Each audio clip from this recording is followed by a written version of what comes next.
धीरूभाई अंबानी सान पुओ एवं देशर एक नंबर धनी मुकेश अंबानी सान भाई होई जन्म हेबार सौभाग्य हासिल करथिले अनिल अंबानी।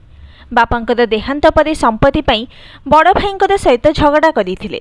रिलायंस इंडस्ट्रीज को दुई भाग करी सेथिरु निज भागर प्राप्य मध्य आनिथिले।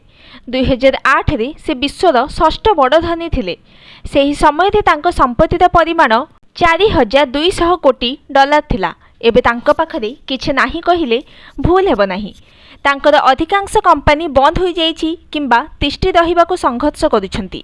अनेक व्यवसाय विफल हेबा परे तांको संपत्ति द्रुत गतिरे ह्रास पाइबा सहित धनी तालिकारु मध्य से विदा होई जाइछंती।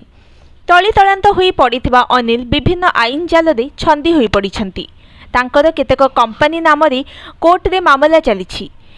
किछि दिन पूर्वे तांको कंपनी रिलायंस इंफ्रास्ट्रक्चर एक मध्यस्थता ट्रिब्यूनाल रे 8000 कोटी टंकार मामला जीतिथिला। गतकाली सुप्रीम कोर्ट ताहाकू खारज करि दैछंती। एही मामला रे अनिलकर कंपनी को एबे दिल्ली मेट्रो रेल को 3300 कोटी टंका फेराइबाकू पड़िबो। 1986 रो कंपनी कार्यर देखाशुना करिबा लागि अनिल बापांकर कंपनी रिलायंस रे जोग देथिले। 2002 रे बापा धीरूभाईंकर देहांत परे बड़ भाई मुकेश सहित मिसी से मिलित भाव में रिलायंस देखाशुना करुथिले। नियंत्रणर भागमाप को नहीं अशांति बढ़िबारु धीरूभाईंकर व्यवसाय साम्राज्य को दुई पुओ मुकेश और अनिल मध्य भाग करा जायथिला। अनिल अंबानींकर भागरे टेलीजोगाजोग, विद्युत शक्ति और आर्थिक सेवा कंपनी गुड़िक पड़िथिला।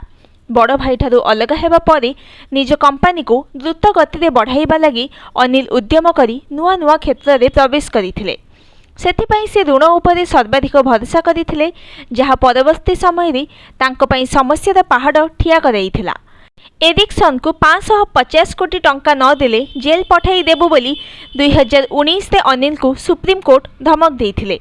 सेही समय रे बड़ भाई मुकेश तांको उद्धार करथिले। मनोरंजन और प्रतिरक्षा क्षेत्र में प्रवेश करी से जो बाजी लगाई ताहा सफल होई नथिला। तांको प्रमुख संस्था रिलायंस कम्युनिकेशन आईनगत समस्या रे छंदी होई पड़िथिला। सेथिपाई से संपत्ति बिकिबाकू मध्य बाध्य होइथिले। एबे सेही कंपनी बंद होई सारिछि। 2021 रे तांकर आउ एक कंपनी रिलायंस कैपिटल को देवालिया घोषणा करिबा लागि आवेदन करा जायथिला। रिलायंस कैपिटल 24,000 कोटी टंकार बॉन्ड खिलाफ करिछि। मुंबईर प्रथम मेट्रो लाइन तैयारी करिबा तांको कंपनी रिलायंस इंफ्रास्ट्रक्चर मध्य आर्थिक स्तर में संघर्ष करुछि।